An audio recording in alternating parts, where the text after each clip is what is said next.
स्वामी विवेकानंद सुभारती विश्वविद्यालय मेरठ के तत्वाधान में और Subharti institute of technology and engineering द्वारा आयोजित आज के इस वेबिनार, जिसका बहुत ही सारगर्भित विषय है और ऐसा विषय जिसकी वर्तमान समय में चिंतन मनन की बहुत आवश्यकता है, न केवल भारत के परिप्रेक्ष्य में बल्कि वैश्विक परिप्रेक्ष्य में। क्योंकि जब हम आत्मनिर्भरता की बात करते हैं तो हम केवल अपने कल्याण की बात नहीं करते।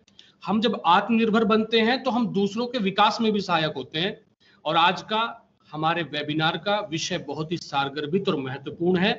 आत्मनिर्भर भारत, नई राहें, नई संभावनाएं। अभी कुछ देर में हमारे आज के खास मेहमान, हमारे मुख्य अतिथि, मुख्य वक्ता, परमादरणीय कुलपति महोदय, साथ में हमारे प्रति कुलपति महोदय विश्वविद्यालय से सब लोग जुड़ेंगे और एक बहुत ही सारगर्भित परिचर्चा आज के विषय पर यहाँ होगी, ताकि इस वेबिनार के माध्यम से जनमानस, जन विद्यार्थी सब ये समझें कि हम जिस आत्मनिर्भर भारत की बात करते हैं, उस आत्मनिर्भरता में कौन कौन सी चुनौतियां हैं, कौन कौन से पड़ाव हैं जिनसे होकर के हिंदुस्तान को, भारत को गुजरना है। और इस पर मुझे लगता है कि जैसे आज मैं आपको थोड़ा सा परिचय दूं, हमारे आज के कार्यक्रम में जो जुड़ने वाले हैं, हमारे परमादरणीय मुख्य अतिथि डॉक्टर संजीव बालियान जी, जो कि भारत सरकार के राज्य मंत्री हैं मत्स्य, पशुपालन और डेयरी। इसके साथ में हमारे साथ आज जुड़ेंगे श्री तपन कुमार जी, जो कि इस प्रांत संगठन मंत्री हैं विद्या भारती मेरठ प्रांत के। साथ में होंगे हमारे परमादरणीय कुलपति स्वामी विवेकानंद सुभारती विश्वविद्यालय Meerut brigadier doctor VP Singh साहब, और हमारे प्रति कुलपति स्वामी विवेकानंद सुभारती विश्वविद्यालय मेरठ परमादरणीय डॉक्टर विजय वाधवान जी। सभी कुछ ही देर में हमारे अतिथि हमारे आज के वेबिनार में जुड़ेंगे और जिस आधार वाक्य को लेकर स्वामी विवेकानंद सुभारती विश्वविद्यालय गतिमान है, शिक्षा, सेवा, संस्कार और राष्ट्रीयता, परमादरणीय विश्वविद्यालय के संस्थापक, सुभारती के संस्थापक डॉक्टर अतुल कृष्ण जी का स्पष्ट मानना है कि जब हम शिक्षा, सेवा, संस्कार और राष्ट्रीयता की बात करते हैं तो हम बात करते हैं कि हमें केवल छात्र छात्राओं को उच्च पद पे आसीन नहीं करना है, हमें उच्च पद के साथ साथ, शिक्षा के साथ साथ उनमें मानव मूल्यों का, चारित्रिक मूल्यों का विकास भी करना है। तो इसी हमारे आधार वाक्य के साथ आज का ये वेबिनार, जो कि बहुत ही महत्वपूर्ण विषय पर है, जिसमें आज हम वो सारे आयाम तलाशेंगे, अपने अतिथियों से जानेंगे और ये समझेंगे कि किस तरह से भारत इस आज के वैश्विक महामारी के दौर में भी आत्मनिर्भरता की रेस जीत सकता है, आगे निकल सकता है और दूसरे देशों के सहयोग में भागी बन सकता है। कुछ देर में हमारे सभी सम्मानित अतिथि जुड़ेंगे। जो लोग अभी जुड़ रहे हैं, मैं सबका बहुत बहुत स्वागत, अभिनंदन करता हूं आज की स्वामी विवेकानंद सुभारती विश्वविद्यालय मेरठ की शानदार इस आज के आयोजन में। तपन जी का मैं पुनः स्वागत करता हूं। बहुत बहुत आपका हार्दिक स्वागत, अभिनंदन है। आपको हमारी आवाज सुनाई दे रही होगी। हमारे आज के कार्यक्रम के परमादरणीय मुख्य वक्ता श्री तपन कुमार जी, प्रांत संगठन मंत्री, विद्या भारती मेरठ प्रांत। तपन जी, आपका बहुत बहुत स्वागत है। प्रधानमंत्री ने एक रात्रि 8 बजे तो उनके उद्बोधन होते थे जी, उसमें एक बार एक वाक्य कहा था कि कोई भी वायरस भारत का भविष्य नहीं तय कर सकता जी।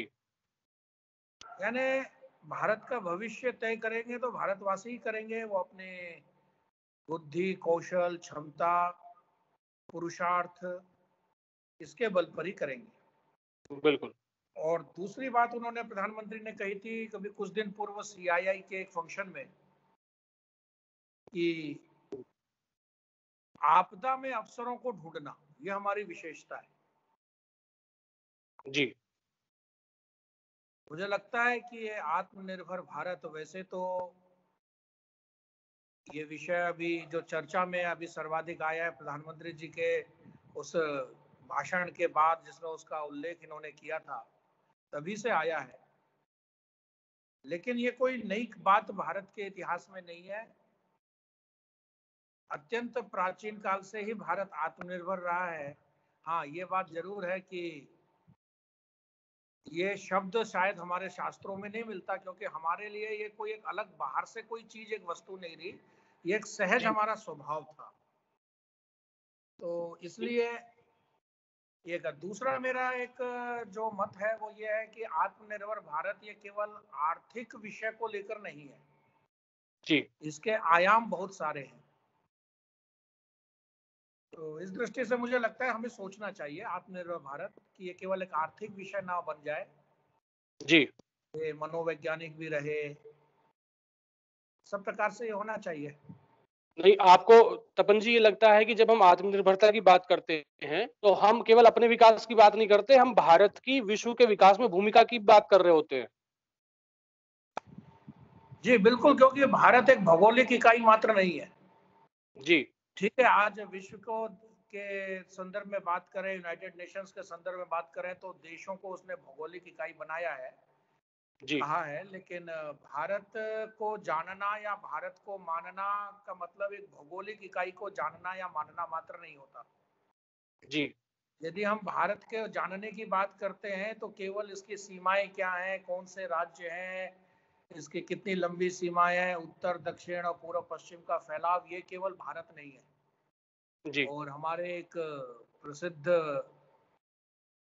हमारे एक लोकप्रिय प्रधानमंत्री, पूर्व प्रधानमंत्री का एक घोषणा भी है, उन्होंने ये घोषित भी है कि भारत को ये भौगोलिक टुकड़ा मात्र नहीं, यहाँ का कंकर कंकर शंकर है। ऐसा एक बड़ा प्रसिद्ध वाक्य है। जी, इसलिए जी, मेरा मानना है कि भारत जो एक भौगोलिक इकाई नहीं है, इसलिए भारत कुछ और है भौगोलिक इकाई से अलग हटके, जी, और वो हमारे परस्पर संबंध, जी, यानी जगत, जीव और ईश्वर, सृष्टि, जी, सृष्टि, जीव और ईश्वर को देखने की एक जो विशिष्ट दृष्टि है हमारी, वो जी, वास्तव में भारत है। और इसलिए उस भारत को आत्मनिर्भर बनाना है, केवल एक भौगोलिक इकाई को आत्मनिर्भर नहीं बनाना।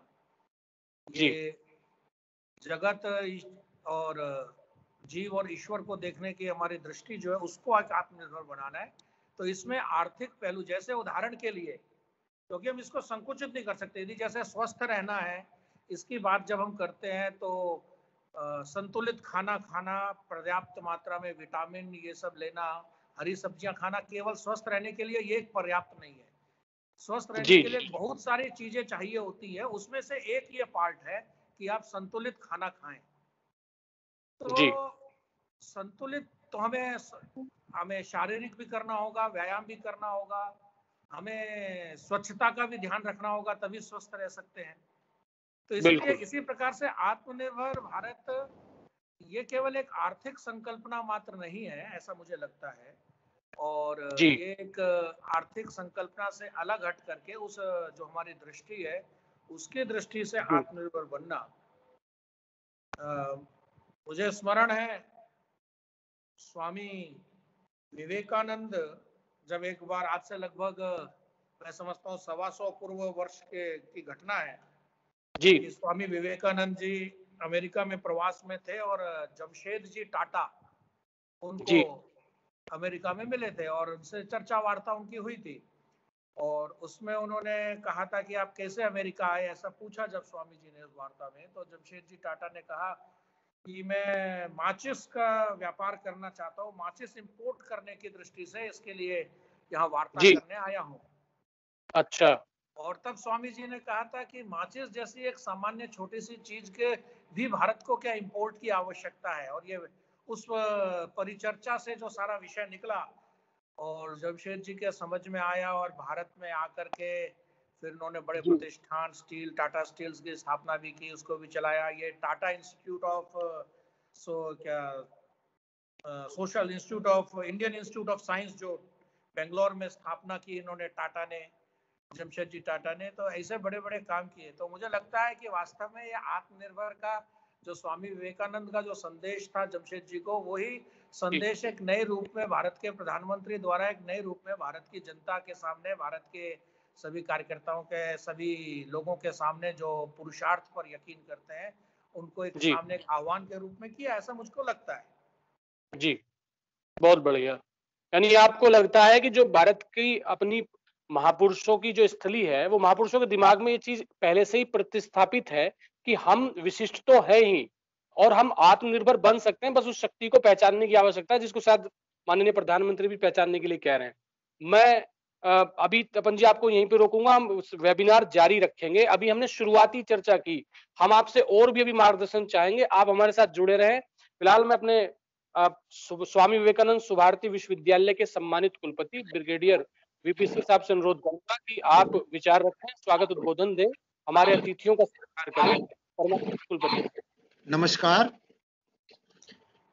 जैसा कि आज हम इस वेबिनार के जरिए कनेक्ट हुए हैं, एक बहुत ही इम्पोर्टेंट टॉपिक आत्मनिर्भर भारत और स्वामी विवेकानंद भारती यूनिवर्सिटी ने इसमें इनिशिएटिव लिया। जब हमारे पास doctor Manoj Kapil dean engineering college technology के हैं, मुझे बहुत ही अच्छा लगा, क्योंकि ये एक ऐसा सब्जेक्ट है जिससे हम ये सोचते हैं कि हम इसके बारे में जानते हैं, लेकिन इतना जानते नहीं है।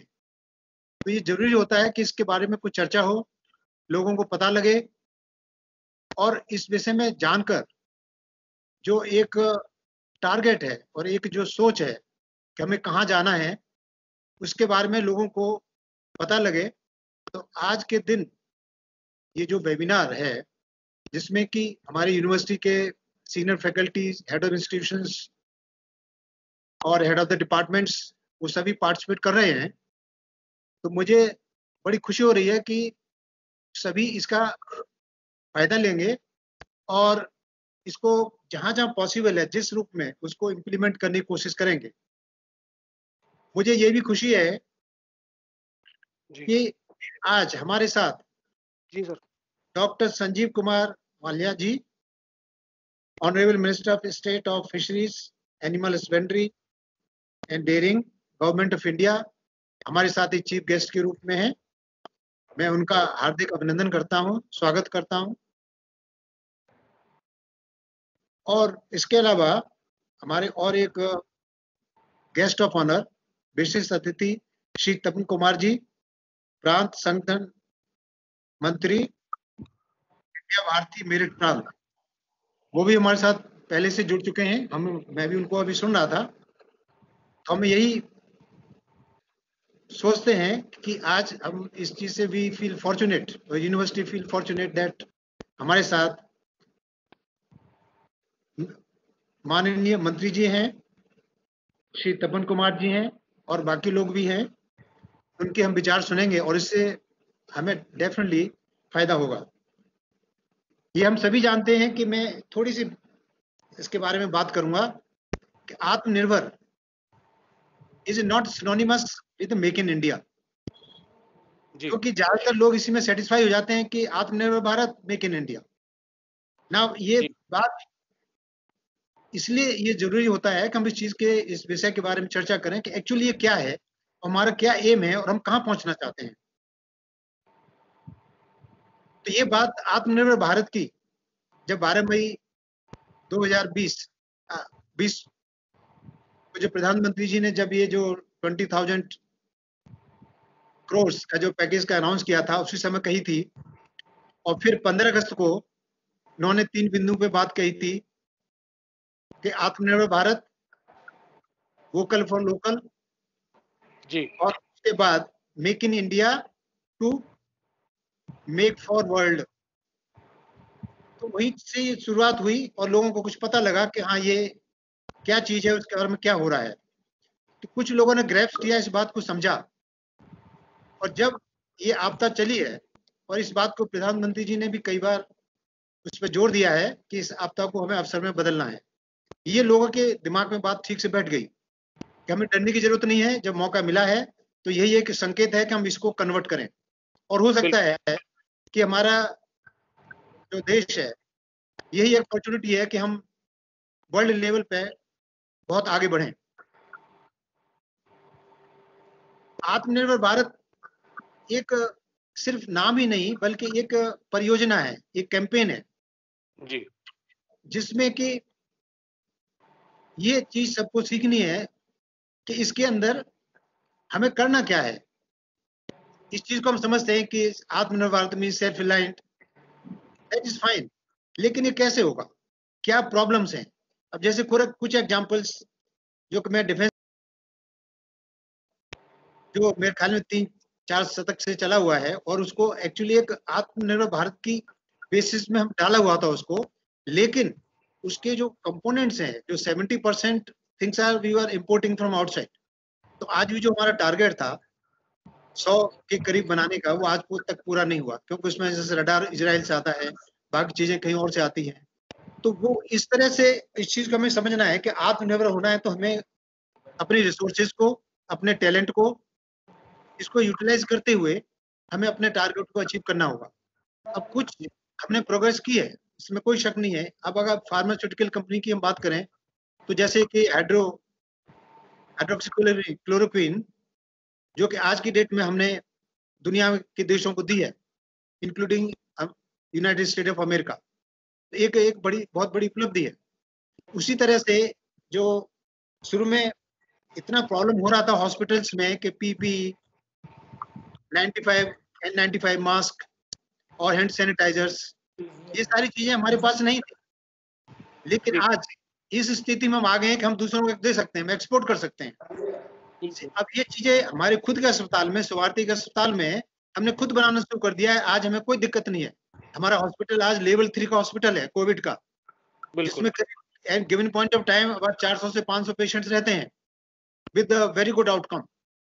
तो ये हम कर रहे हैं। और इसके अलावा हमने कुछ चीजें और भी इन्वेंट की है, जैसे कि जब कोविड का पेशेंट होता है तो जो डॉक्टर्स को अटेंड करते हैं, अगर उसको हमें मान लीजिए वेंटिलेटर पर डालना है तो उसको पेशेंट के नजदीक जाना होता है और उसकी श्वास नली में हमें एक ट्यूब डालनी होती है जिसको वेंटिलेटर से कलेक्ट करते हैं। तो इसके लिए दिक्कत ये आ रही थी कि जो हमारे पास पहले इक्विपमेंट थे उसमें पेशेंट के नजदीक जाना पड़ता था, हमारे पास कोई वीडियो टाइप कनेक्शन नहीं था उसके साथ। तो हमने उसी को, जो हमारे पास लेंसस्कोप था जो हम डालते हैं, नॉर्मली यूज करते हैं, उसी में हमने कनेक्ट करके और मोबाइल के साथ, मोबाइल जो स्मार्टफोन से उसके साथ लगा के हमने स्मार्टफोन को एक वीडियो की तरह यूज किया और एज ए डॉक्टर हमें दूर खड़े होकर के ही हम उस ट्यूब को पेशेंट में डाल सकते हैं। तो एक आत्मनिर्भर की तरफ एक पहल थी जिसको हमने यहाँ सुभारती में भी अच्छी तरह से किया है। इसके अलावा ये मैं कहना चाहूंगा, बाकी भी बहुत से एरियाज हैं जहाँ पे I think we have done very well, like khadi and handlooms which you all are aware. उसके बाद आत्मनिर्भर की हम बात करें आगे थोड़ा सा और, तो इसमें जैसे कि इसके 5 पिलर्स होते हैं, जैसे कि सभी जानते हैं, एक रोबस्ट इकोनॉमी होनी चाहिए, एक मॉडर्न इंफ्रास्ट्रक्चर होना चाहिए, तभी पॉसिबल है, और technology is very important, technology driven system होना चाहिए आपका। उसके अलावा फिर आपका वाइब्रेंट डेमोक्रेसी, जो कि हमारे पास है, हमारे पास young people much more than other age group. और उसके बाद में सबसे ज्यादा मैं कुछ दिन पहले सुन रहा था प्रधानमंत्री जी को, जिसमें उन्होंने काफी जोर दिया है कि जो डिमांड सप्लाई चेन है, दैट इज वेरी इंपॉर्टेंट। क्योंकि कोई चीज आपने बना ली रखी हुई है, जब तक वो आगे नहीं बढ़ेगी तो उससे बात नहीं बनेगी। तो इसलिए ये सारी चीजें बहुत इंपॉर्टेंट है। इसलिए उसी तरह से दूसरा बिंदु जो है वोकल फॉर लोकल, तो एक चीज जो हम प्रोड्यूस करते हैं वो ग्लोबल ब्रांड कैसे बने, तो वो ऐसे ही बनेगी। हमने उसको बनाया, उसको रिफाइन किया, उसका स्टैंडर्ड बढ़ाया, उसका लेवल बढ़ाया टेक्नोलॉजी से, और उसी चीज को हमने उसका प्रचार किया और आगे बढ़ गए। तो मुझे ऐसा लगता है कि ये सारी चीजें अगर हम इसको, क्योंकि this is the right movement because we have got the right government, people have the support, that's what all they have to see it, we should be part of it, we should flow in the system जो हमें मिल रहा है, जो available है, जिसमें कि आपके government support है, आपके लघु उद्योग, MSME और बाकी startup and all those things, these things can be part of it and we can progress in any field, whether medical field और नॉन मेडिकल फील्ड। तो ये सारी चीजें आज हमारे पास हैं। तो मुझे ये जानकर बहुत ही खुशी हो रही है कि आज हम सुभारती में इस विषय पर चर्चा कर रहे हैं, क्योंकि नॉर्मली में एकेडमिक्स लोग बिजी रहते हैं, इन चीजों पर ज्यादा ध्यान नहीं देते, लेकिन आज ये मौका है कि हमें हमारे साथ हमारे माननीय मंत्री जी हैं और श्री तपन कुमार जी हैं, उनके विचार हम सुनेंगे, जिससे हमारा और ज्ञान का वर्धन होगा और उसका हम डेफिनेटली यूज करना चाहेंगे। और मेरा ऐसा विश्वास है कि अगर हम सब मिलकर इस चीज में विश्वास करते हुए आगे बढ़े तो जो हमारा देश एक सोने की चिड़िया था कभी, वो डेफिनेटली हो सकता है एंड बी 21st सेंचुरी में बिलोंग टू इंडिया। इन शब्दों के साथ मैं अपनी बात यहाँ खत्म करूंगा। जय हिंद।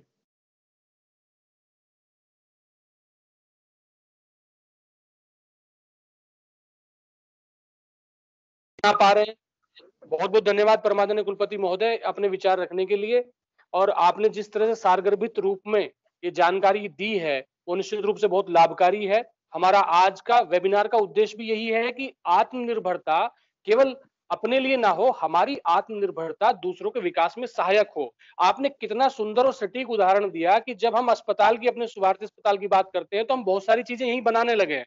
तो ये अपने आप में एक आत्मनिर्भरता की ओर बढ़ा हुआ कदम है जो हम सबको पल्लवित पुष्पित करता है।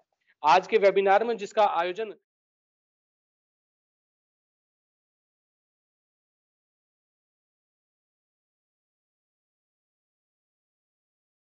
सभी को नमस्कार, सुधीर जी को नमस्कार। और प्रधानमंत्री जी के संबोधन का जैसा मैंने एक पहले जिक्र किया था कि उन्होंने कहा था कि कोई भी वायरस भारत के भविष्य को तय नहीं कर सकता जी। और आत्मनिर्भर भारत की उन्होंने एक कल्पना हमारे सामने रखी थी, जो कि एक नई कल्पना नहीं है। मुझे स्मरण है कि भारत को जब एक बार सुपर कंप्यूटर की आवश्यकता थी और अमेरिका ने देने को मना कर दिया था, उस वक्त उस चुनौती को भारत के वैज्ञानिकों ने स्वीकार किया था। भटकर जी थे मुंबई में वैज्ञानिक, और एक परम नाम से एक सुपर कंप्यूटर भारत में उन्होंने उसका इन्वेंशन किया और भारत उन चुनिंदा देशों में शामिल हुआ जिनके पास सुपर कंप्यूटर था। आज ही मैं स्टेटमेंट पढ़ रहा था डीआरडीओ के जो प्रमुख हैं उनका, कि सेना को किस प्रकार की मिसाइल चाहिए वो हम सब देने में सक्षम है। आत्मनिर्भर बनना यानी परावलंबी बनने से बचना। देश के संदर्भ में जब हम बात करते हैं तो वो देश के सीमाओं से बाहर निकल करके हमको सोचना पड़ता है। और लेकिन ये केवल आत्मनिर्भर भारत बनना, ये मैंने जैसे पहले कहा था कि ये भौगोलिक इकाई को लेकर भारत की कल्पना नहीं है, तो एक व्यक्ति के नाते, एक परिवार के नाते भी और एक समाज के नाते भी सोचना चाहिए। हमारे यहाँ ये पुरानी व्यवस्था थी, हमारे गांव आत्मनिर्भर थे। गांव में मुझे स्मरण है कि जब मैं बहुत छोटा था तो उस समय भी मैं कई व्यवस्थाएं देखता था, तो गांव के लोगों को बाहर जाने के लिए आवश्यकता नहीं होती थी खरीदने के लिए। अभी भी कुछ दिन पूर्व मैं उत्तराखंड में एक स्थान पर गया था, लॉकडाउन से पहले, कोरोना काल से पहले की बात है, और एक गांव में पहुंचा था इंटीरियर में। या जब मैं हिमाचल में प्रचारक था, वहां पर बड़ा भंगाल करके गांव था, गांव का समूह है जहाँ पे 80 किलोमीटर पैदल चलकर पहुंचा जा सकता था। तो वहां के लोग, जो जो गांव के लोगों को आवश्यकता होती थी वो सब उस गांव में ही उत्पन्न होता था। और साल में एक आध बार किसी काम के लिए वो धर्मशाला या किसी मेला में आते थे और वहां पर उसको वो अपनी जरूरत का सामान साल भर का वो खरीदते थे। तो इसलिए ये जो आत्मनिर्भर का ये हमारे जीन्स में है। लेकिन ठीक है, बीच के कालखंड में कुछ किसी कारणों से उसमें कहीं ना कहीं पर व्यवधान आया। छोटी छोटी बातों से शुरू करूं तो क्या हमारे परिवार आत्मनिर्भर है? क्या हमारे बच्चों में हम संस्कार देते हैं, हम शिक्षा जगत के अंदर हम संस्कार देते हैं आत्मनिर्भर बनने का? या आज भी हमारी शिक्षा व्यवस्था केवल नौकरी करने वाले नौकरों को बनाने का मात्र रह गई है? अंग्रेजों ने शिक्षा व्यवस्था चालू की थी, उसका उद्देश्य था कि नौकरी, वो उनको नौकर चाहिए थे। लेकिन आजाद भारत में क्या नौकरी देने वाली शिक्षा व्यवस्था चाहिए, या एंटरप्रेन्योरशिप स्किल्स डेवलप करना पड़ेगा? हमको ये सोचना पड़ेगा। अभी मैं एक विद्यालय में गया था, हमारा एक विद्यालय प्राइमरी स्कूल का, तो वहाँ पे वंदना कक्ष में जो थे छोटे भैया बहन, वो वंदना में प्रेयर में वो बैठते थे तो जूते पहन के बैठते थे। तो मैंने उनसे पूछा कि भाई जूते पहन के क्यों बैठते हैं? तो उन्होंने बताया कि भाई साहब वो जूते यदि उतरवाएंगे तो मिक्स हो जाते हैं, सबका एक जैसा पैर है, इसलिए। मैंने कहा तो जूते अपने सीट पे उतार के आए। तो मिक्स नहीं होंगे अपने बेंच के, अपने सीट के नीचे। तो बोला जी फिर दूसरी समस्या ये जो पहली कक्षा के बच्चे हैं या दूसरी कक्षा के या नर्सरी के, वो अपने फीते खुद नहीं बांध सकते, उनको सीखा ही नहीं, क्योंकि मम्मी जो है तैयार करती है, उनको कपड़े पहनाती है, मम्मी फीते बांधती है, मम्मी कंघा करती है। और बालक को बचपन से आत्मनिर्भर बनने की जो प्रेरणा मिलनी चाहिए वो हम नहीं देते हैं, उसको हम किसी के ऊपर आश्रित रहकर जीवन यापन करना यही सिखा रहे हैं। और इसलिए जब हम आत्मनिर्भर भारत की बात करते हैं तो ये केवल एक आर्थिक विषय नहीं है, ये हमें परिवार की व्यवस्था से यहाँ से सोचना पड़ेगा। क्योंकि मैं इस बात को इसको विशेष रूप से इसलिए कह रहा हूँ क्योंकि मेरे सामने जो आप लोग जो सुनने वाले हैं वो सब शिक्षा जगत से जुड़े हुए हैं, जो समाज के भावी पीढ़ी को भविष्य के लिए तैयार करने वाले हैं। और इसलिए हमें यहाँ से सोचना शुरू करना पड़ेगा कि आत्मनिर्भर भारत यानी क्या है। आज हमारे भैया बहन, हमारे जो विद्यार्थी हैं, हमारे जो नौजवान हैं, आज वो श्रम को महत्व नहीं देते। आज डिग्निटी ऑफ लेबर भारत में नहीं है। मेरा एक साथी है, मैं उसके घर गया तो उसका बेटा जो था वो, मैंने उससे ऐसे ही पूछा कि भाई तुम क्या कर रहे हो आजकल? तो बोला जी बेरोजगार हो। तो मैंने कहा बेरोजगार हो, मैंने क्या किया है तुमने? बोला कि ये पढ़ाई तो की है मैंने, ये पढ़ाई की है। मैंने कहा लेकिन यार तुम्हारे घर में तो मुझे मालूम है 50 एकड़ जमीन है गांव में। बोला हाँ वो खेती तो करते हैं। तो मैंने कहा बेरोजगार कैसे हुए? बोला जी नौकरी नहीं है ना इसलिए बेरोजगार है, कोई सरकारी नौकरी नहीं मिली इसलिए बेरोजगार। अब ये जो कंसेप्ट है ये आत्मनिर्भर भारत के संकल्पना में कहीं ना कहीं अवरोध उत्पन्न करता है। तो ऐसे इस दृष्टि से हमको सोचना पड़ेगा। ऐसे ही कुछ जब ये आत्मनिर्भर भारत का प्रधानमंत्री जी ने घोषणा की तो उसके 11 उस दिन में शायद 12-1 बजे तक मैं जगा था किसी काम से, तो 12-1 बजे तक मेरे मोबाइल पर 50-60 व्हाट्सएप पे मैसेज आए। लोगों ने मैसेज में डाला स्वदेशी वस्तुओं की सूची और विदेशी वस्तुओं की सूची। साबुन ये स्वदेशी है, ये विदेशी है, टूथपेस्ट ये स्वदेशी है। यानी आत्मनिर्भर भारत यानी क्या केवल स्वदेशी और विदेशी वस्तुओं का ही केवल हम अंतर करना सीख जाए? क्या ये हमारे जीवन में नहीं आना चाहिए? आत्मनिर्भर बनना ये स्वभाव में नहीं आना चाहिए? हाँ स्वदेशी वस्तुओं का इस्तेमाल करना चाहिए, वोकल फॉर लोकल होना चाहिए अपने देश की बनी वस्तुओं पे। लेकिन क्या केवल देश की बनी वस्तु है? क्या हमें अपने देश की संस्कृति के ऊपर, देश की भाषा के ऊपर आश्रित के ऊपर स्वाभिमान के साथ खड़ा होना चाहिए कि पर राष्ट्र की भाषा के ऊपर हमें अवलंबित होकर बात करनी चाहिए? हाँ लोग कह सकते हैं कि नहीं मुझे भारत में आजकल अंग्रेजी का है, अंग्रेजी ऐसे भाषा के रूप में आप सीखते हैं, लैंग्वेज के रूप में सीखते हैं, इससे कोई आपत्ति नहीं है। लेकिन अंग्रेजी सीखना और अंग्रेजी बोलने के, मैं बोलता हूं तभी मैं आजकल की भाषा में फॉरवर्ड कहलाऊंगा, पढ़ा लिखा कहलाऊंगा, ये भाषोच जो आ जाती है ये गलत है। तो ये परावलंबी मानसिकता है। तो इसलिए आत्मनिर्भर भारत बनना यानी केवल एक आर्थिक नहीं है, स्वदेशी भाव जो है ये बाजार से संबंधित नहीं है। हमें विकल्प प्रस्तुत करने पड़ेंगे, प्रोडक्ट्स का विकल्प, हमें चीजों का विकल्प प्रस्तुत करना पड़ेगा, हमें सेवा के विकल्प प्रस्तुत करने पड़ेंगे, हमें कॉन्सेप्ट, आइडियाज, विचारों का विकल्प प्रस्तुत करना पड़ेगा। आज कई ऐसे, मैं पिछले कई दिनों से देख रहा था, अर्थशास्त्री है हमारे देश में, जीडीपी को लेकर एक हमारे यहाँ बहस छिड़ी है। अब जीडीपी की जो परिभाषा जो जानते हैं, जो अर्थशास्त्र के विद्यार्थी रहे हैं, वो जानते हैं कि जितनी ज्यादा सेवा और सेवाएं होंगी, सर्विसेज होंगे, उसका जो कुल मौद्रिक मूल्य होता है उसका जोड़ जो है जीडीपी कहलाता है। अब यदि हमारा भारत जो है शांतिपूर्ण सह अस्तित्व के साथ रहता है, कोई झगड़ा नहीं, कोई अपराध नहीं, कोई लूटपाट नहीं, तो जीडीपी गिरेगी आपकी। हाँ भारत के अंदर युद्ध होता है, भारत के अंदर आगजनी होती है, दंगे होते हैं, तब हॉस्पिटल वालों की भी सेवाएं चाहिए होंगी, तब सरकार को गोला बारूद भी खरीदना होगा, नए लोगों को रिक्रूटमेंट्स करना होगा, ट्रांसपोर्टेशन बढ़ेगा, तो जीडीपी बढ़ेगी। है तो जीडीपी को लेकर के जो एक, अब एक मैं विचार सबके सामने रख रहा हूं कि जीडीपी क्या वास्तव में क्या केवल आर्थिक दृष्टि से होनी चाहिए? हमारा जो हैप्पीनेस इंडेक्स है उसको क्या जीडीपी में स्थान नहीं मिलना चाहिए क्या? हमारे स्वास्थ्य की स्थिति कैसी है आम व्यक्ति की, क्या इसको लेकर हमको ये जीडीपी में स्थान नहीं मिलना चाहिए क्या? फिर दूसरा सरकार एवं जन सहभागिता। सरकार ने कहा, प्रधानमंत्री जी ने कहा आत्मनिर्भर बनो, तो उसको नीतियां केवल सरकार के घोषणा मात्र से नहीं हो जाती। हम शिक्षा जगत से जुड़े हुए हैं, कोठारी कमीशन से राष्ट्रीय शिक्षा नीति बनी, उसके बाद एनईपी 1986 में आई, बहुत अच्छी नीतियां थी, लेकिन क्यों असफल रही? क्योंकि जन सहभागिता नहीं थी। आम व्यक्ति को ये नहीं लगा कि ये नीतियां उसके हितों के लिए, उसके लिए है, और इसको ये सफल हो, लागू हो, इसमें उसका भी कुछ रोल है जी। और इसलिए जब तक ये कोई भी नीति हो, जब तक ये इसमें जन सहभागिता नहीं जुड़ेगी, इसलिए आत्मनिर्भर भारत में ये जन सहभागिता जोड़नी बहुत आवश्यक है। और मुझको ऐसा लगता है कि शिक्षा जगत के लोगों को इसमें बहुत बड़ा रोल है कि वो जन सहभागिता को इस दृष्टि से जोड़े, चाहे वो एनईपी को, नेशनल एजुकेशन पॉलिसी 2020 को लेकर हो। सरकार जब जब करेगी तो करेगी, हम अपने क्षेत्र में, अपने स्थान पर हम इसको क्या कर सकते हैं, ये हमको सोचना पड़ेगा।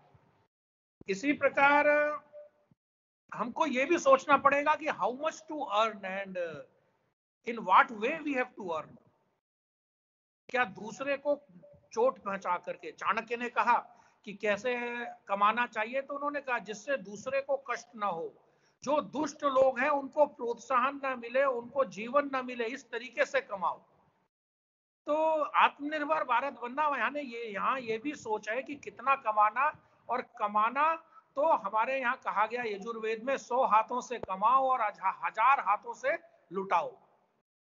तो ये जो जीवन पद्धतियां हैं, और इसलिए जब हम आत्मनिर्भर भारत की बात करते हैं तो भारत क्या है ये हमको समझना पड़ेगा। और इसलिए भारत की जो दृष्टि थी, एक आध्यात्मिकता, स्पिरिचुअलिज्म, और भौतिकता, मेटेरियलिज्म जो है, उसमें एक संतुलन बनाकर चलना पड़ेगा। आत्म केंद्रित व्यक्ति कभी भी आत्मनिर्भर नहीं हो सकता, और इसलिए दूसरों के बारे में सोचना ये भारत की विशेषता रही है। और इसलिए हमारे यहाँ कहा जाता है कि दीनदयाल उपाध्याय जी कहते थे कि जो विदेशी है उसको स्वदेश के अनुकूल बनाना, और जो प्राचीन है उसको युगानुकूल बनाना। केवल ये पुराना है इसलिए इसको डिस्कार्ड कर दो, इसको खारिज कर दो, ये भी नहीं होना चाहिए। और वो विदेशी है और इसलिए वो बहुत अच्छा है, ऐसा भी हमेशा नहीं होना चाहिए। इसलिए विदेशी को स्वदेशानुकूल बनाना और प्राचीन को युगानुकूल बनाना, यह आत्मनिर्भर भारत की दिशा में बढ़ने के लिए एक कदम है, ऐसा मुझे लगता है। और इसलिए शिक्षा जगत के दृष्टि से हमें, यदि हम बात करते हैं, तो हमें कौशल विकास की ओर ध्यान देना होगा। आज एक भारत के अंदर 90% आज की स्टूडेंट पॉपुलेशन जो है वो अनस्किल्ड है। ये स्किल्ड कैसे हो, ये हमको सोचना पड़ेगा, इसकी ओर बढ़ना पड़ेगा। एंटरप्रेन्योरशिप का भाव लाना पड़ेगा, शोध की प्रवृत्ति पैदा करनी पड़ेगी। हमारी शिक्षा व्यवस्था में रिसर्च करना, शोध करना और एनालिसिस करना, ये कहीं बहुत पीछे छोड़ दिया गया था, क्योंकि अंग्रेजों को मौलिक चिंतन करने वाले नहीं चाहिए थे, उनको नौकर चाहिए थे, उनको नौकर डेवलप करने थे, और इसलिए उन्होंने इस प्रकार की शिक्षा पद्धति ली। इसलिए इन सब दृष्टि से सोचना है। चुनौतियां बहुत सारी हैं, खाद्यान्न के क्षेत्र में चुनौती हैं, टेक्नोलॉजी के क्षेत्र में चुनौतियां हैं, अनेक प्रकार की 21वीं सदी में जल समस्याएं हैं, जल का संरक्षण है, पर्यावरण की समस्या है। तो ऐसी सभी समस्याओं को लेकर इसका हल हमें, भारत की समस्याएं हैं तो भारत के परिस्थितियों के अंदर में सोचना पड़ेगा। भारत की समस्याओं का हल अमेरिका के से तय नहीं हो सकता, अमेरिका की परिस्थितियों के आधार पर इसका समाधान नहीं हो सकता। भारत की समस्याओं का समाधान करने के लिए हमको भारत के ही परिस्थितियों में आधार पर समस्याओं का समाधान प्रस्तुत करना पड़ेगा। और इसलिए भारत क्या है इसको समझ करते हुए कि अन्य के हिस्से को ना छीन कर ये आत्मनिर्भर बनना, ये वास्तव में भारत है। इस दृष्टि से हमको समाज प्रबोधन और समाज प्रबोधन करते हुए जन सहभागिता खड़ा करना, इसके वॉलंटियर्स खड़ा करना, इसके स्वयंसेवक खड़ा करना, इस दृष्टि से। और जब हम इसको करने में सक्षम होंगे, तब सरकार की नीतियां जो इस अनुकूल बनी है, तो हमारा देश तीव्र गति से आगे होगा। सैमुअल हंटिंगटन, जिन्होंने बड़ी क्लैश ऑफ सिविलाइजेशंस जैसी बड़ी प्रसिद्ध, हुआरवी जैसी बड़ी प्रसिद्ध पुस्तकें लिखी हैं, उन्होंने कहा था कि India should become the super power of the world, not for herself, because for the existence of this earth. आज विश्व के अनेकों लोग इस प्रकार से हमसे अपेक्षा कर रहे हैं। आज भारत को, इसलिए भारत को भारत बनना पड़ेगा। भारत को भूल करके यदि हम आत्मनिर्भर करने की और हम विदेश की कॉपी करने की और हमने प्रयास किया, तो शायद ये हमारे लिए एक अभिशाप होगा। एक छोटी सी घटना मैं बता करके कि भारत क्या है और दुनिया क्या अपेक्षा करती है, मैं वो अपनी बात को पूर्ण करूंगा कि मार्गरेट थैचर उस समय ब्रिटेन की प्रधानमंत्री थी और सोवियत रूस का विभाजन नहीं हुआ था, खंडित नहीं हुआ था, वो संयुक्त था, यूएसएसआर था। उन दिनों की बात है कि भारत के हाई कमीशन जो लंदन में था उसमें मणिशंकर अय्यर जो एक प्रसिद्ध लेखक हुए हैं, मैं उनकी बात कर रहा हूं, वो हाई कमिश्नर के रूप में थे, उच्चायुक्त के रूप में थे और किसी एक पार्टी में वो मार्गरेट थैचर से मिले। मार्गरेट थैचर उन दिनों यूएसएसआर के प्रवास से वापस आई थी, तो उनका जो वार्तालाप हुआ था वो इंडिया टुडे में एक लेख में छपा था, मणिशंकर अय्यर ने लिखा था। और मणिशंकर अय्यर लिखते हैं कि उन्होंने प्रधानमंत्री से पूछा मार्गरेट थैचर से कि madam prime minister, how is the president, कि रशिया यूएसएसआर के राष्ट्रपति कैसे हैं।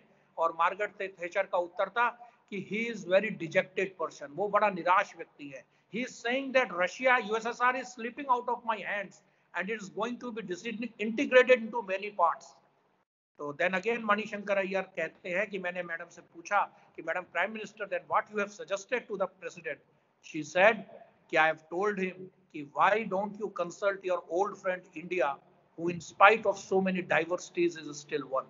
तो भारत क्या है, ये समझ करके हमको भारत की समस्याओं का समाधान भारत के परिप्रेक्ष्य में करना होगा। और इसलिए आत्मनिर्भर भारत की ओर बढ़ने से पूर्व जो पहला कदम है कि भारत को जानो, भारत को समझो, भारत के बनो और भारत को बनाओ। और इसलिए इन शब्दों की व्याख्या हमको समझनी पड़ेगी। मुझे लगता है कि हमने ऐसा किया तो बहुत जल्द हम स्वामी विवेकानंद के उसी सपने को साकार होते हुए अपनी आंखों से देखेंगे कि भारती माँ भारती अपने उसी उच्च सिंहासन पर महिमा मंडित तरीके से वो विराजमान है विश्व गुरु के। सभी को धन्यवाद। जय हिंद। बहुत बहुत धन्यवाद परमादरणीय श्री तपन कुमार जी, बहुत ही सारगर्भित आपने बात बताई। और निश्चित रूप से जो आपने कहा कि आत्मनिर्भर भारत का मतलब केवल नई संभावनाओं से नहीं है, आत्मनिर्भर भारत का मतलब है एक मजबूत नेतृत्व से। ये इतनी गहरी और गूढ़ बातें वही कर सकते हैं जो ऐसे विषय को जीते हैं और उनका बहुत अच्छा गूढ़ ज्ञान होता है। मैं एसआईटी के परमादरणीय डॉक्टर मनोज कपिल जी को विशेष इसलिए साधुवाद दूंगा कि उन्होंने हमारे आज के वेबिनार का जो विषय है, जो बहुत ही सटीक विषय है, जिस पर आज चिंतन मनन की बहुत आवश्यकता है, आत्मनिर्भर भारत नई राहें नई संभावनाएं, उस पर इतने अच्छे और इतने बेहतरीन वक्ता, मुख्य वक्ता के रूप में शामिल किए।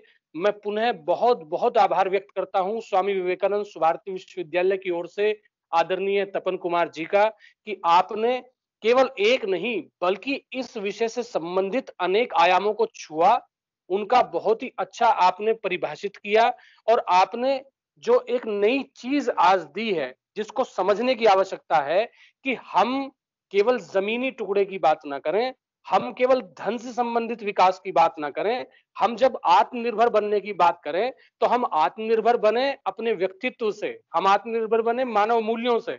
हम प्रत्येक तरह से जो भारत पूर्व में हमारे महापुरुषों ने जिस नजरिए से देखा, जब हम उस पूरी परिपाठी पर खरा उतरेंगे तो हम आत्मनिर्भर बनेंगे। मैं पुनः बहुत बहुत आभार व्यक्त करता हूं हमारे आज के वेबिनार के परमादरणीय मुख्य वक्ता श्री तपन कुमार जी का, जो कि प्रांत संगठन मंत्री हैं विद्या भारती मेरठ प्रांत से। आपने हमारा निमंत्रण स्वीकार किया, अभी आप हमारे साथ कार्यक्रम में बने रहे वेबिनार में। मैं अपनी टेक्निकल टीम से बालियान जी, मैं अनुरोध करूंगा कि आप सीधे सीधे हमारे मुख्य अतिथि महोदय हमारे कार्यक्रम में जुड़े। परमादरणीय डॉक्टर संजीव बालियान जी, सम्मानित राज्य मंत्री मत्स्य दूध पशुपालन भारत सरकार और बहुत ही लोकप्रिय सांसद। यदि मेरी आवाज आप सुन पा रहे हैं तो कृपया जोड़ने का प्रयास करें ताकि हम वेबिनार को आगे बढ़ा सकें। मैं बोलना शुरू करूं क्या, कुछ और आपकी तरफ से आए?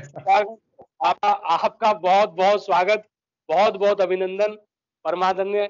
और आपको ये क्षेत्र मुख्य अतिथि ना कहकर जब आपको अपने परिवार का अभिभावक कहता है तो ज्यादा खुशी होती है, क्योंकि आप लोकप्रिय इतने हैं। तो हम चाहते हैं कि जो हमारा आज का विषय है, जो हमने बड़ा संजोकर छांटा है कि आत्मनिर्भरता कैसे आपके नजरिए में कैसे आए और सरकार का क्या विचार है, क्या दृष्टिकोण है, कृपया आप बताएं। हमारे आज के कार्यक्रम के परमादरणीय मुख्य अतिथि डॉक्टर संजीव बालियान। स्वामी विवेकानंद सुभारती यूनिवर्सिटी के vice chancellor brigadier VP Singh ji, मेरे परिवार के बड़े आदरणीय तपन जी, और जब तपन जी जैसे वक्ता हो तो शायद हमारी तो आवश्यकता भी नहीं होगी, इतना अच्छा बोलते हैं, लेकिन मेरा सौभाग्य आज इनको सुनने का मौका आपके माध्यम से मुझे मिला। डॉक्टर विवेक, डॉक्टर विजय, मैं सरकार की जो बातें तपन जी ने कही वो मैं उनसे अलग सरकार की तरफ से क्या सोच है, सरकार क्या करना चाहती है, उस पर कुछ बातें कहना चाहूंगा। लेकिन उससे पहले मैं तपन जी की 2-3 बातें जो मुझे बहुत अच्छी लगी उनका जरूर जिक्र करना चाहूंगा। एक तो तपन जी ने जब कहा आत्मनिर्भर भारत आत्मनिर्भर गांव से बनता है, तो मेरे भी अपना बचपन, मेरा गांव याद आया। तो शायद मेरे गांव में भी कोई आवश्यकता नहीं थी, मैं शायद वो आखिरी पीढ़ी हूं जो गांव में रहे लोग और गांव से बाहर निकले। उसके बाद तो अब लोगों का गांव से नाता थोड़ा कम होता जा रहा है। तो तपन जी बिल्कुल ठीक बात है, आत्मनिर्भर गांव से ही आत्मनिर्भर भारत का निर्माण हो सकता है। अगर गांव सबसे छोटी इकाई जो है वो आत्मनिर्भर नहीं होगी तो शायद हम आत्मनिर्भर भारत का सपना नहीं देख सकते। 2 बातें आपने बहुत अच्छी और कही कि अंग्रेजों की शिक्षा प्रणाली नौकरी के लिए थी, एंटरप्रेन्योरशिप और स्किल, ये आपने कहा। और ये दुर्भाग्य की बात है कि इसमें हम कहीं ना कहीं आगे नहीं बढ़ पा रहे हैं बहुत प्रयास के बावजूद। एक आपने कहा रिसर्च और एनालिसिस, ये भी बिल्कुल सच कहा आपने।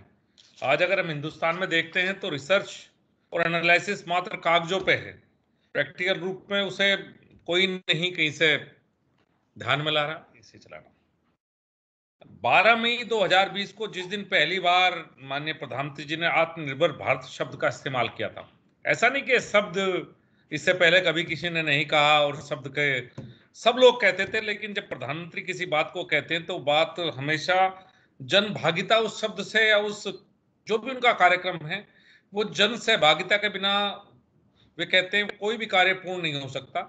तो उन्होंने आत्मनिर्भर भारत को भी जनता से जोड़ने का प्रयास किया और उस दिन उन्होंने जो 5 पिलर इसके बताए, आदरणीय वाइस चांसलर महोदय ने भी उसका जिक्र किया।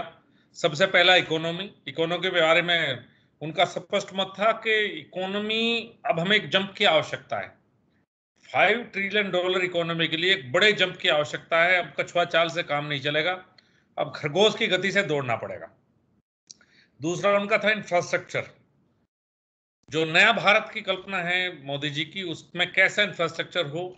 अगर हम सुभारती यूनिवर्सिटी में हैं, बात कर रहे हैं, और अगर मेरठ की बात करें तो 2014 के बाद अगर मेरठ में होते हुए बदलाव को आप महसूस करें इंफ्रास्ट्रक्चर के फील्ड में, मेरठ दिल्ली एक्सप्रेसवे, RRTS दिल्ली से मेरठ के लिए, मेरठ से बुलंदशहर नेशनल हाईवे, मेरठ से बिजनौर नेशनल हाईवे का निर्माण शुरू हो चुका, मेरठ से आपके पड़ोस से होता हुआ नेशनल हाईवे मेरठ से सोनीपत।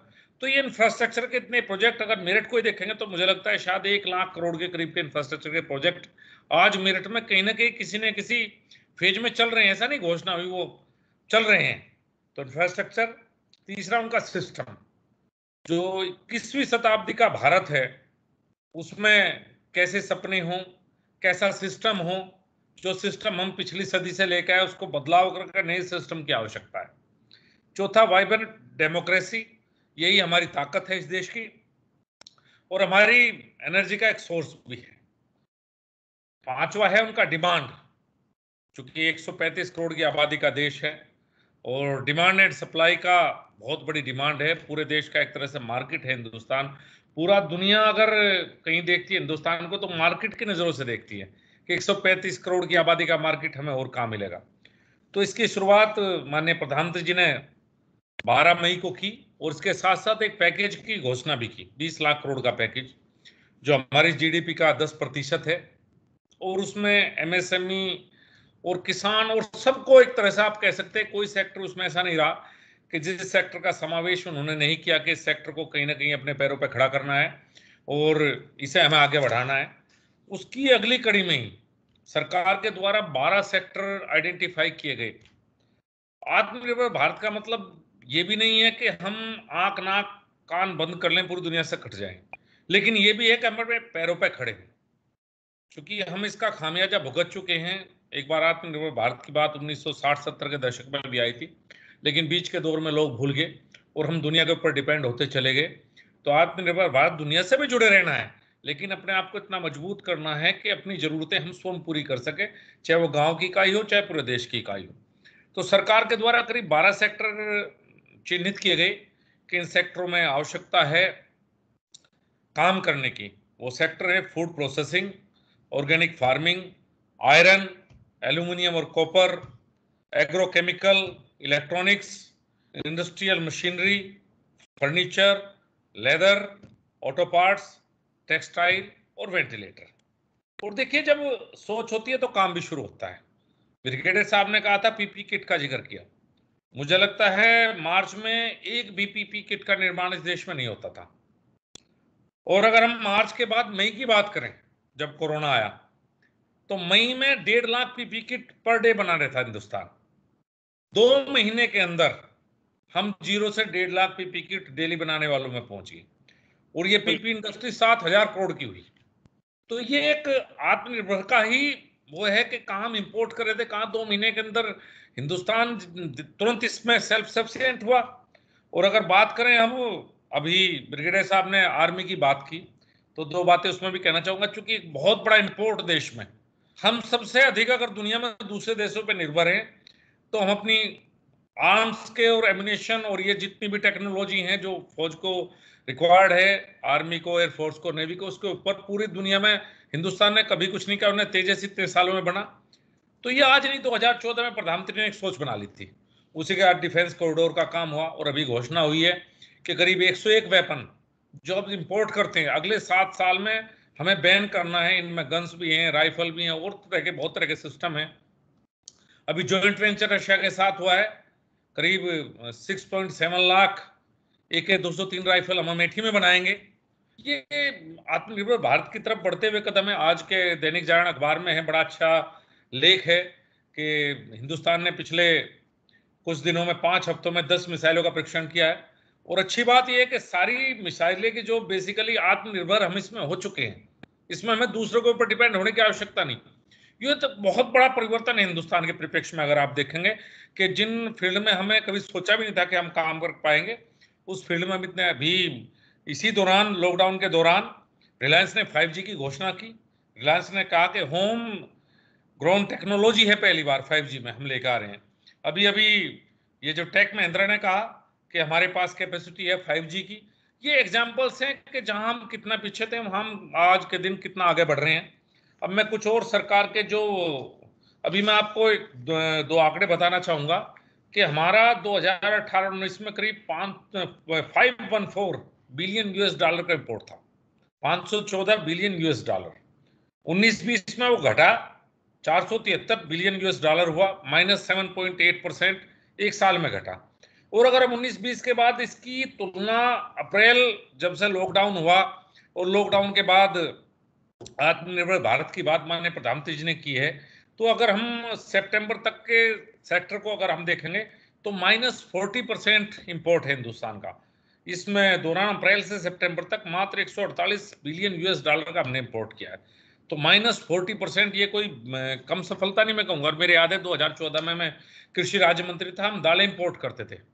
और आपको सुनकर अजीब लगेगा, वो कंट्री दाल बोते थे जो कभी दाल खाते नहीं थे। हमारी मटर की दाल कनाडा से आती थी, कनाडा में कभी कोई मटर की दाल नहीं खाता। बहुत से कंट्री से, हम ऑस्ट्रेलिया से दाल इंपोर्ट करते थे जो कभी इंपोर्ट दाल नहीं खाते। तो माननीय प्रधानमंत्री जी ने उस समय किसानों से आह्वान किया कि हम दाल पैदा करेंगे, दाल में आत्मनिर्भर होना है हमें दूसरे देशों के ऊपर डिपेंड नहीं हुआ। आज खुशी की बात है कि 2 साल बाद प्रधानमंत्री की सोच के 2 साल बाद हम दाल का इंपोर्ट करना बंद कर दिया। अब प्रधानमंत्री जी ने नया कंसेप्ट दिया है कि खाद्य तेल का हम इंपोर्ट करते हैं, पाम ऑयल, करीब 60 से 70 हजार करोड़ का पाम ऑयल हम इंपोर्ट करते हैं।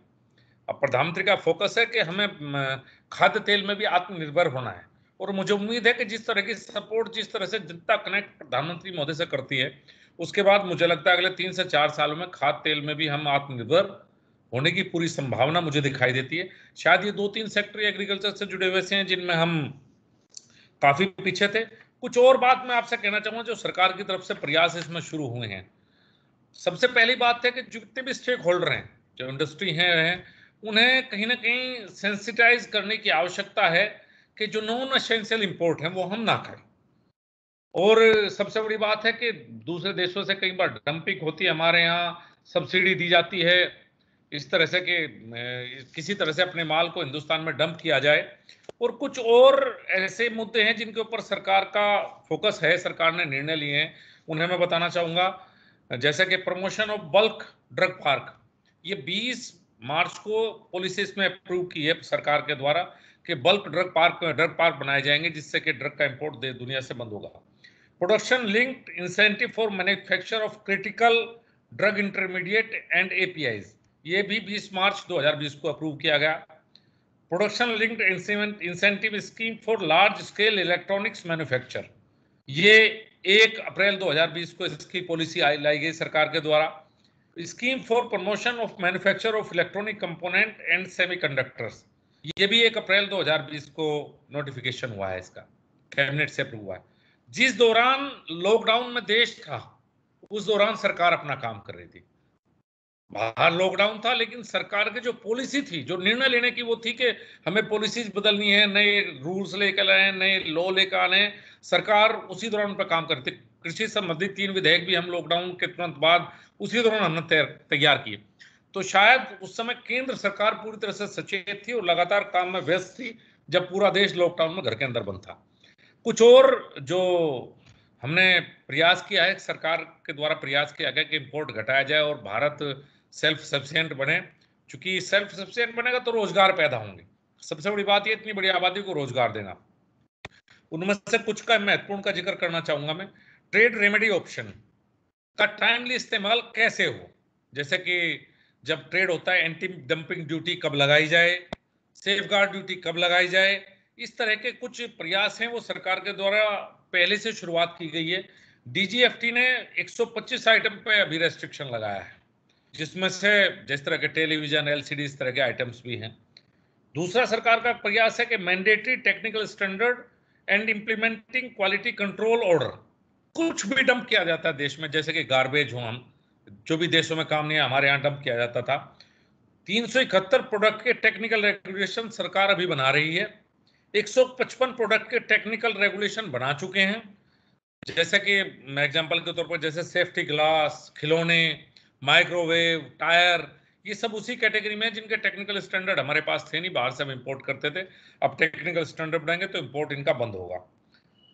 एफटीए फ्री ट्रेड एग्रीमेंट कुछ कंट्रीज के साथ हमारा होता है। ये एक बहुत बड़ा वो था कि जैसे चाइना है, जिन कंट्रीज के साथ हमारा एफटीए, उनके द्वारा माल हमारे देश में भेजने का काम चाइना और कंट्रीज का था। तो अब एफटीए को ओरिजिन कहां से है उस प्रोडक्ट, ये स्ट्रिक्टली लागू करने का प्रयास हिंदुस्तान के द्वारा किया गया है कि एफटीए के द्वारा वो देश जो डंपिंग करते हैं हिंदुस्तान में एक्सपोर्ट करते हैं वो ना कर पाए। एमएसएमई को मजबूत करने के लिए 3000 पिछले 5 सालों में सरकार के द्वारा 2014 से 20 तक 3676 ऐसे प्रोडक्ट हैं जो इंपोर्ट होते हैं जिनकी इंपोर्ट ड्यूटी हमारे द्वारा बढ़ाई गई है। अभी हमने इंपोर्ट मॉनिटरिंग सिस्टम की ओर शुरुआत की है, विशेष रूप से स्टील, कोयला, एल्यूमिनियम, कॉपर, इस फील्ड में कि जो मॉनिटरिंग लगातार होती रहे कि कहीं इसमें कोई ऐसी बात तो नहीं है कि नहीं हो पाएगी। अभी मैं एक सेक्टर का और जिक्र करूंगा, पोटाश।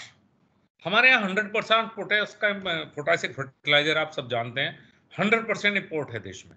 ये हम आईपीएल एक ग्रुप है, इंडियन पोटाश लिमिटेड, ये एक कोऑपरेटिव संस्था है भारत सरकार की, इंपोर्ट करती है दुनिया से पोटाश का, कनाडा और कई कंट्रीज से उत्पाद करती है।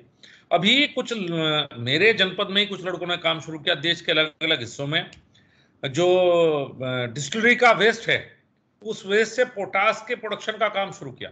और अभी मेरे पास आंकड़े हैं कि अगर पूरे देश की जितनी डिस्टिलरी हैं, जो शराब बनाने की फैक्ट्री हैं, अगर उससे हम पोटाश निकालने लगे, जो कि शुरुआत हुई है, तो देश की पोटाश का 25% इंपोर्ट कम हो जाएगा। इस तरह के बहुत छोटे छोटे सेक्टर हैं, हम कह सकते हैं कि जिनके द्वारा बहुत छोटी बातों पर ध्यान देने से हम बहुत कुछ कर सकते हैं। अभी एग्रीकल्चर में जो अपने जो पैकेज 20 लाख करोड़ का दिया, उसमें 1 लाख करोड़ तो एग्रीकल्चर इंफ्रास्ट्रक्चर के फील्ड में माननीय प्रधानमंत्री जी के द्वारा दिया गया है। करीब 13,500 करोड़ का तो मेरे मंत्रालय का एफएमडी और ब्रुसेलोसिस वैक्सीनेशन है। वो सिर्फ इसलिए है कि जब हमारे यहाँ से एक्सपोर्ट होता है एनिमल्स का, तो पूरी कंट्री कहती है कि एफएमडी फ्री आप नहीं है, तो उसको फ्री एफएमडी फ्री कंट्री को बनाने के लिए, जिससे हमारा एक्सपोर्ट बढ़ सके, 13,500 करोड़ का मेरे मंत्रालय को एक अलग से एक वैक्सीनेशन के लिए दिया गया। इस तरह के बहुत से वो हैं। तो तपन जी का जो मत था, मैं उससे पूरी सहमत होते हुए, साथ के साथ मैंने जो सरकार की तरफ से कुछ इनिशिएटिव है माननीय प्रधानमंत्री के नेतृत्व में, जो सरकार की सोच है कि किस तरह से इंपोर्ट कम हो, हमारा एक्सपोर्ट बढ़े, देश आत्मनिर्भर हो, देश में रोजगार पैदा हो, स्वरोजगार की तरफ, चूंकि इंपोर्ट कम करना एक उसी से जुड़ा हुआ नहीं कि हम बाहर से मंगाते हैं, जो भी इंपोर्ट हम कम करेंगे कहीं ना कहीं बहुत बड़ी मात्रा में उससे रोजगार भी पैदा होंगे। अब पूरे दुनिया में अगर फर्नीचर का ग्लोबल मार्केट आप देखेंगे तो 20 लाख करोड़ का है, और चूंकि इसमें मैन पावर की बहुत आवश्यकता पड़ती है और ईश्वर की कृपा से मैन पावर की हिंदुस्तान में कमी नहीं है, तो अगर हम 3 से 4 लाख करोड़ का भी मार्केट कैप्चर करें, जो कि हम कर सकते हैं, तो शायद इसी सेक्टर में 25 लाख लोगों को रोजगार मिलेगा। तो इस तरह के बहुत से सेक्टर हैं कि जहां हमने फोकस शुरू किया है। जो 12 सेक्टर मैंने बताए कि जिनमें अभी तक तो बड़े खेद की बात है कि हम सोलर पावर सिस्टम हमारा चाइना से इंपोर्ट होता था। सेटअप बॉक्स देखिए क्या होता है, कितना छोटा सा इक्विपमेंट है। आपकी भारतीय यूनिवर्सिटी के छात्र मेरे विचार से अच्छी तरह इसको बना लेंगे। वो सेटअप बॉक्स भी हम बाहर से इंपोर्ट करते थे। पूरा टेलीकॉम नेटवर्क पूरा बाहर से इंपोर्ट हो रहा था। साथ के साथ हमने कुछ और कदम भी उठाए हैं। 200 करोड़ तक के ग्लोबल टेंडर अब नहीं किए जाएंगे, हिंदुस्तान में ही किए जाएंगे। इस तरह के बहुत से प्रयास सरकार के द्वारा किए गए हैं कि कहीं ना कहीं देश अपने पैरों पर खड़ा हो, और उसकी सीढ़ी पहली, जैसे तपन जी ने कहा, प्रधानमंत्री जी की वही सोच है कि गांव उसकी पहली सीढ़ी हो। मैं धन्यवाद दूंगा सुभारती विश्वविद्यालय को कि मुझे आपने मेरी बात रखने का आपने मौका दिया सरकार की तरफ से। मैं विशेष रूप से धन्यवाद करूंगा तपन जी का, उनसे मैंने बहुत बातें सीखी। मानव निर्माण से लेकर देश निर्माण तक की बातें उन्होंने कही हैं, और यूनिवर्सिटी का नाम ही आपकी तो स्वामी विवेकानंद के नाम के ऊपर है। तो मैं आपका बहुत बहुत धन्यवाद, सबका बहुत बहुत अभिनंदन। सर बहुत बहुत आभार आपका भी डॉक्टर संजीव बालियान जी। और जिस तरह से आयात से निर्यात तक की और बहुत ही गहरी और गूढ़ जानकारी आपने दी, ये बात निर्बाध कही जा सकती है कि सरकार का पक्ष शायद ही कोई आपसे बेहतर समझा और रख पाता। मैं पुनः स्वामी विवेकानंद सुभारती विश्वविद्यालय की ओर से आपका बहुत बहुत आभार और धन्यवाद व्यक्त करता हूं।